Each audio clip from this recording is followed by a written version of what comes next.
आज हम बात करेंगे about the pharmacokinetics part 2 that is distribution. Okay, so distribution of drugs will discuss today. Already we have seen the absorption. What happened in absorption? आपने कोई भी दवाई आप लेते हैं या मेडिसिन लेते हैं तो क्या होता है, सबसे पहले वो एब्जॉर्ब होगा. एब्जॉर्ब कहाँ से होगा? From the site of absorption. उसके बाद वो ब्लड स्ट्रीम में एंटर करेगी मेडिसिन, और ब्लड स्ट्रीम से वो मेडिसिन क्या होगी, डिस्ट्रीब्यूट होगी to the tissues all over the body. कैसे? जो सेल के फ्लूइड बाहर है, जो सेल के फ्लूइड अंदर है, वहां दोनों जगह ये डिस्ट्रीब्यूट होगी. ठीक है, ये जो चीज है कि बाहर और सेल के अंदर, ये मैं आगे डिटेल में डिस्कस करूंगी. Okay, so keep this point in your mind. तो जब ये डिस्ट्रीब्यूट हो गई, इस स्टेप को हम क्या बोलते हैं, डिस्ट्रीब्यूशन. इसके बाद medicine is get metabolised. Metabolise होने के बाद क्या होती है, बायो ट्रांसफॉर्म हो जाएगी. उसके बाद इट विल गेट एलिमिनेटेड. ठीक है, तो ये जो 3 स्टेप है, डिस्ट्रीब्यूशन, मेटाबॉलिज्म और excretion, these 3 are collectively called as what, drug disposition. Why? Because these 3 phases will precisely decide the fate of drug after absorption. Absorption के बाद ये जो ड्रग एंटर कर रही है सेल के अंदर, उसका होगा क्या. ठीक है, उसका फेट डिसाइड कौन करते हैं? ये 3 फेजेस करते हैं. इसलिए हम इन 3 फेजेस को कलेक्टिवली क्या नाम देते हैं, drug disposition. Okay, got it. Now get back to the distribution word. So suppose अगर एक एग्जाम्पल लेके चलते हैं कि अगर कोई एक प्लेट है, ठीक है, उसमें फूड आइटम्स है, लाइक एक जगह अनियन है, कोई सैलड प्लेट है, अनियन है, एक जगह कैरेट है, एक जगह टोमेटो है. ठीक है, if I am sprinkling salt over the plate, तो क्या वो सॉल्ट केवल अनियन के ऊपर ही स्प्रिंकल होगा या क्या वो सॉल्ट केवल कैरेट के ऊपर ही स्प्रिंकल होगा? इस बात की प्रोबेबिलिटी बहुत कम है. क्यों? क्योंकि सॉल्ट विल डिस्ट्रीब्यूट और will get distribute all over the plate. ठीक है, ऐसा थोड़ी वो केवल एक ही कंपार्टमेंट में होगा, वो तो सभी जगह डिस्ट्रीब्यूट होगा. बिल्कुल इसी तरह आप जो दवाई भी लेते हैं, वो दवाई भी पूरी बॉडी में हर कंपार्टमेंट में डिस्ट्रीब्यूट होती है. सबसे बड़ा जो आपको कंक्लूजन निकालना है वो ये है कि drug gets distributed all over the compartment, including those which are not relevant in its pharmacotherapeutic और फार्माकोलॉजिकल इफेक्ट. ठीक है, उसका जहां पर इफेक्ट नहीं भी शो करना होगा उसको, वहां भी ड्रग डिस्ट्रीब्यूट होगी. कैसे? जैसे सपोज आप ये देख के चल रहे हो कि कोई भी आपने दवाई ली, दवाई कहाँ पर एक्ट करेगी, रिसेप्टर्स पे एक्ट करेगी, रिसेप्टर्स पे एक्ट करके अपना थेरापेटिक इफेक्ट शो करेगी. बट उसी के साथ साथ ड्रग और क्या करेगी, कुछ ड्रग प्लाज्मा प्रोटीन से भी बाइंड करेंगी, कुछ ड्रग कहाँ पर जाएंगी, स्टोरेज साइट पे जाके कुछ ड्रग्स वहाँ पे क्या हो जाएंगी, एक्यूमुलेट हो जाएंगी. ओके, सो दीज में enter in tissues which are even not involve in its primary action. ठीक है, ऑल्दो उनका मेटाबॉलिज्म एक्सक्रीशन में रोल होगा, बट उसका सपोज उस ऑर्गन का प्राइमरी इसका थेरापेटिक इफेक्ट नहीं शो करना उस ड्रग को वहां पे जाके, लेकिन वहां भी ड्रग डिस्ट्रीब्यूट होगी. ठीक है, सबसे पहले कंसेप्ट तो आपको ये क्लियर करना है अपना. ठीक है, इतना क्लियर हो गया तो फिर आगे चलते हैं. So what is distribution? इसी से ही एक पैरामीटर निकल के आता है फिर, वॉल्यूम ऑफ डिस्ट्रीब्यूशन. इसकी डेफिनेशन क्या है, सबसे पहले वो देखते हैं. It is that volume that would be required to contain the administered dose if that dose was evenly distributed at concentration measured in plasma. मतलब कि अगर आप कोई ड्रग एडमिनिस्टर कर रहे हैं, ठीक है, आपने ड्रग जितनी एडमिनिस्टर करी, अब प्लाज्मा में उस ड्रग का कितना वॉल्यूम है, ठीक है, और क्या किसको हम पैरामीटर को मान के चल रहे हैं कि ड्रग इवनली डिस्ट्रीब्यूट हुई है. ऐसा नहीं होता है कि ड्रग इवनली डिस्ट्रीब्यूट हो सकता है इवनली हो सकता है अनइवनली हो, या फिर सेलेक्टिवली डिस्ट्रीब्यूट हुई हो. ठीक है, बट हम ये मान के चलते हैं कि अगर इवनली डिस्ट्रीब्यूट हुई हो तो प्लाज्मा में कितना वॉल्यूम है उस ड्रग का. ठीक है, किसका, कौन सी ड्रग का, उस ड्रग की एडमिनिस्टर्ड डोज है, उसका कितना वॉल्यूम अभी प्लाज्मा में कंटेन है. ठीक है, उसको हम बोलते हैं वॉल्यूम ऑफ डिस्ट्रीब्यूशन. तो ये जो डिस्ट्रीब्यूशन है ये कैसे हो सकता है, या तो बॉडी वाटर में हो सकता है या वेरियस टिश्यूज. मतलब it will get distributed in what, physiological compartments, not anatomical. Okay, तो क्या क्या हो गया, बॉडी वाटर हो गया, वेरियस टिश्यूज हो गया. तो बॉडी वाटर क्या होता है, बॉडी वाटर में कौन सी ड्रग हो सकती है, इथेनॉल हो सकती है. अब बॉडी वाटर 2 में डिवाइड है, एक्स्ट्रा सेलुलर और इंट्रासेलुलर. ठीक है, मैंने बताया था यहाँ पे कि एक्स्ट्रा सेलुलर और इंट्रासेलुलर. ओके, तो एक्स्ट्रा सेलुलर में कौन से डिस्ट्रीब्यूट हो सकते हैं, सोडियम क्लोराइड, कैल्शियम आयंस और जेंटामाइसिन ड्रग, एक्स्ट्रा और भी ड्रग्स हैं. ठीक है, एग्जाम्पल्स हैं ये कुछ. एक्स्ट्रा सेलुलर अगेन डिवाइड होता है इंट्रावस्कुलर एंड इंटरस्टिशियल. तो इंट्रावेस्कुलर में कौन कौन से हो गए, मैनिटॉल, डेक्स्ट्रान और हेपेरिन, ठीक है। इंट्रासेलुलर में कौन कौन से हो गए, पोटेशियम आयंस। और अगर ये तो हो गई बॉडी वाटर कंटेंट की बात, अब करते हैं बात वेरियस टिश्यूज। वेरियस टिश्यूज में क्या हो सकता है, आज जैसे आयोडीन थायराइड में स्टोर हो जाता है, fluoride get store in bones, griseofulvin get store in what, keratin, okay. So these are some example how drug is distributed at various sites, okay. इतना क्लियर है।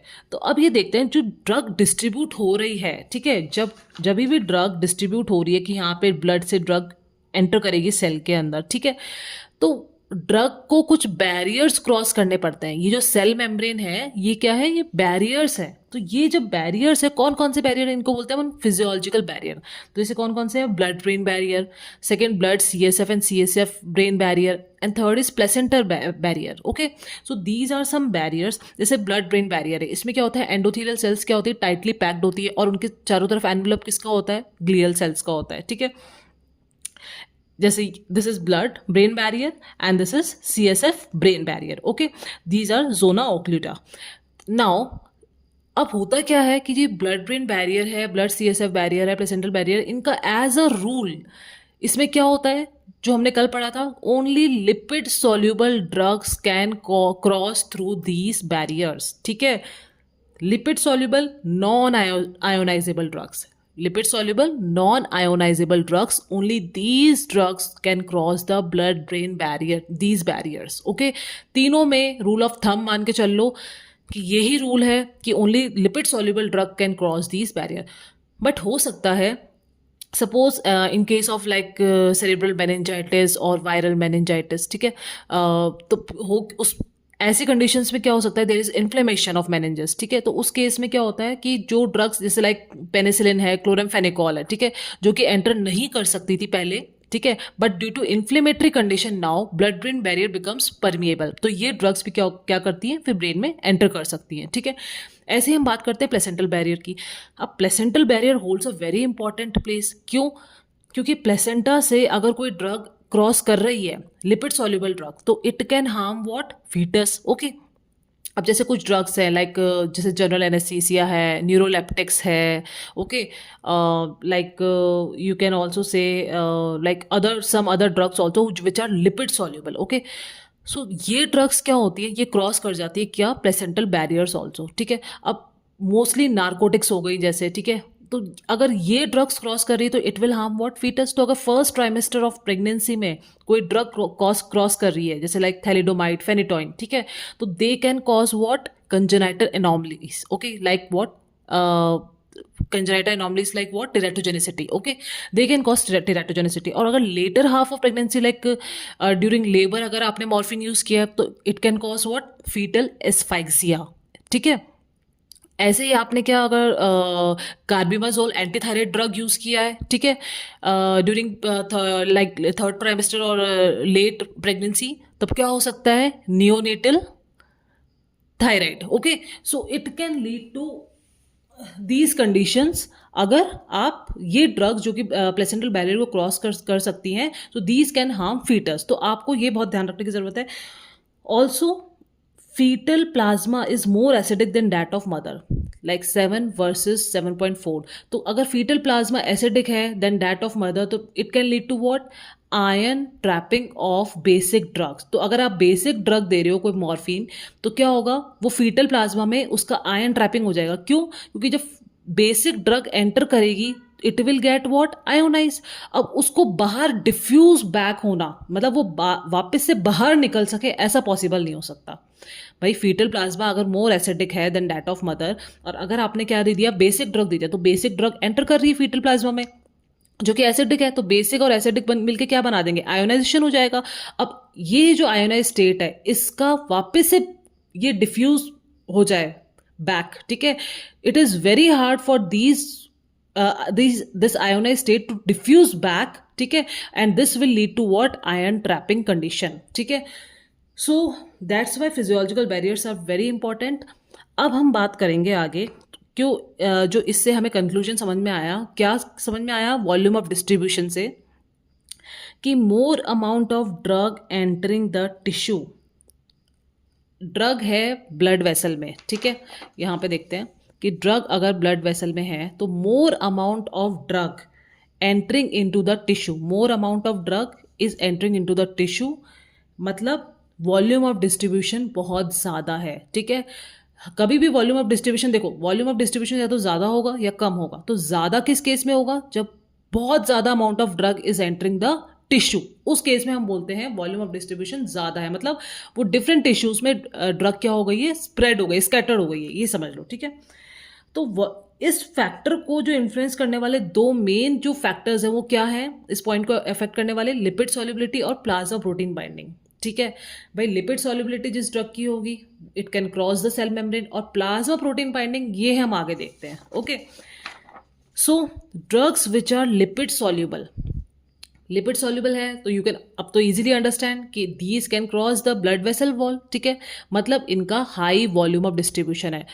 जो भी ड्रग लिपिड सॉल्युबल होगी वो इजीली क्या करेगी, ब्लड वेसल वॉल को cross करके चल जाएगी और इसका हाई वॉल्यूम ऑफ डिस्ट्रीब्यूशन होगा। ठीक है, now drug which is highly bound to plasma protein. ठीक है, अब प्लाज्मा प्रोटीन्स होते हैं कौन कौन से हो गए, जैसे एल्ब्यूमिन हो गया, अल्फा 1 एसिड ग्लाइकोप्रोटीन हो गया। ठीक है, तो अगर ड्रग जो प्लाज्मा में ये प्रोटीन्स है, अगर ड्रग इनसे बाइंड कर जाए, और जैसे सपोज ये प्लाज्मा प्रोटीन है, ठीक है, सपोज जो भी ये प्लाज्मा प्रोटीन है, अगर ड्रग इससे बाइंड कर जाए सपोज, ठीक है, तो क्या ये ड्रग अब फ्री है to distribute over the tissues? नहीं है ना फ्री।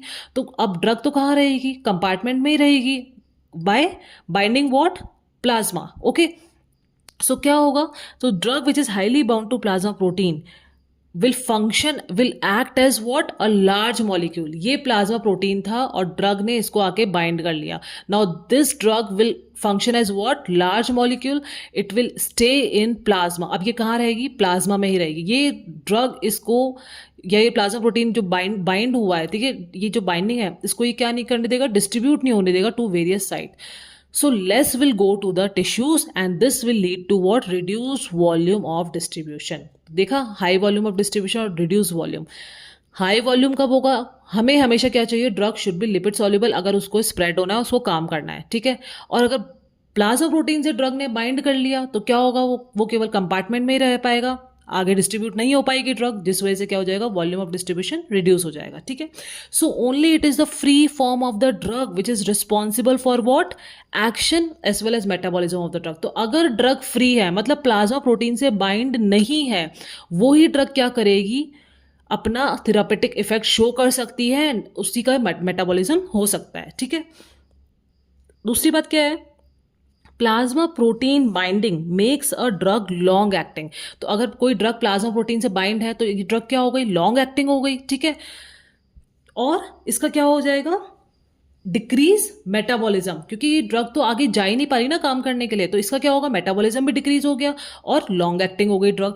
अब अगर कोई ये प्लाज्मा प्रोटीन था, यहाँ पे ड्रग बाइंड हो गई, तो अब सपोज कोई दूसरी ड्रग आ रही, सपोज ये pen is the another drug, तो ये क्या करेगी? दूसरी ड्रग आके इसको यहाँ से डिस्प्लेस करेगी।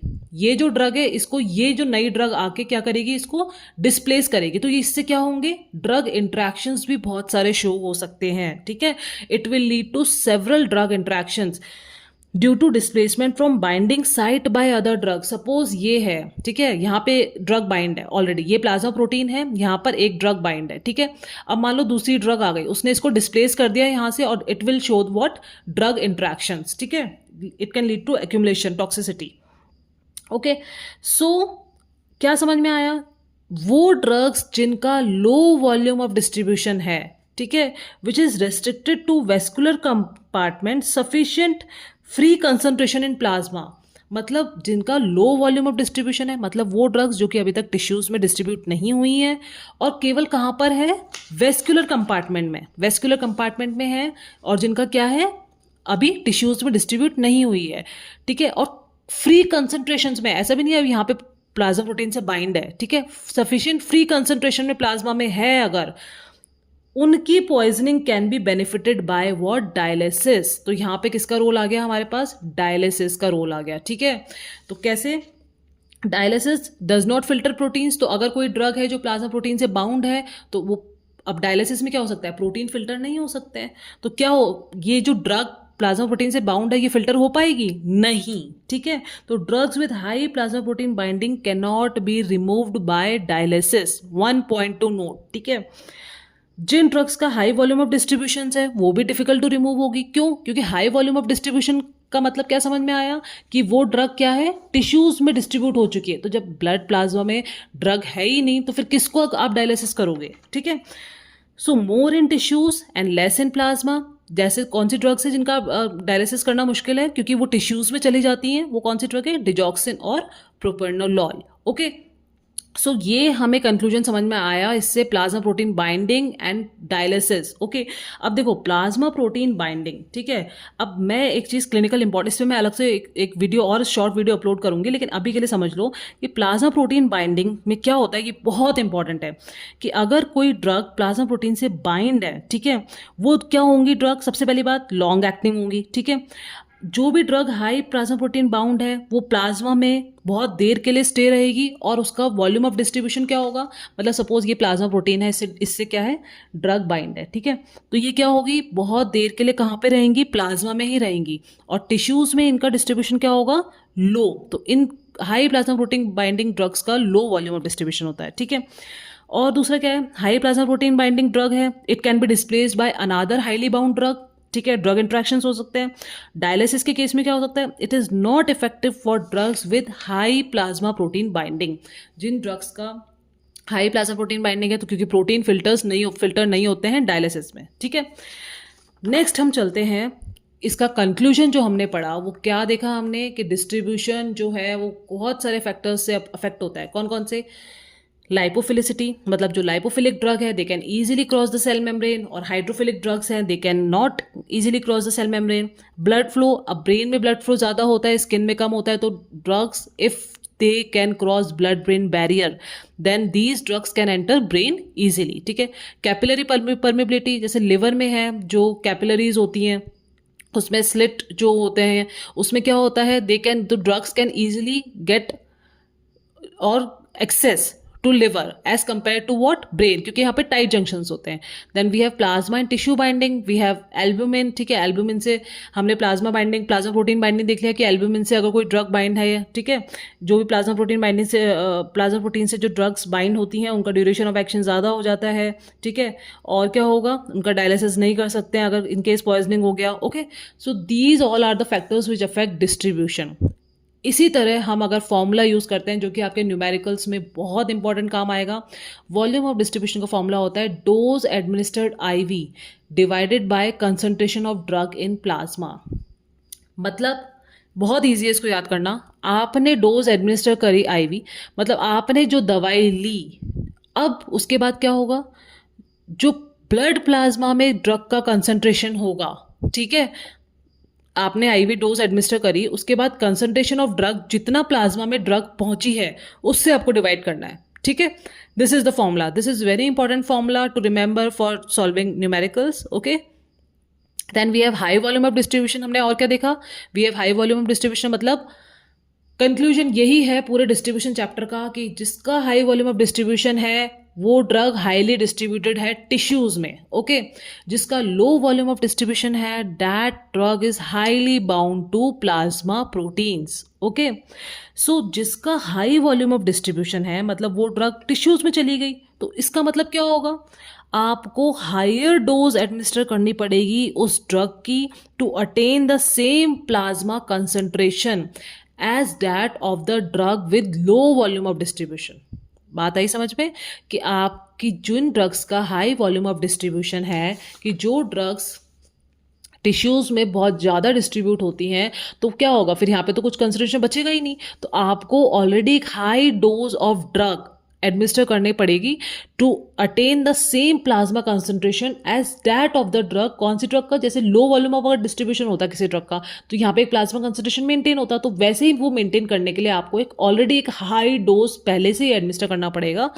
उसी डोज को हम बोलते हैं loading dose. Okay, and VD is the most important determinant factor of loading dose, and chloroquine, which is the anti-malarial drug, has the highest volume of distribution, that is 1300 liter per kg. Okay, so we have completed the distribution of drugs, okay, and we will now discuss the next step or next phase, that is metabolism, in my next video. Thank you for watching.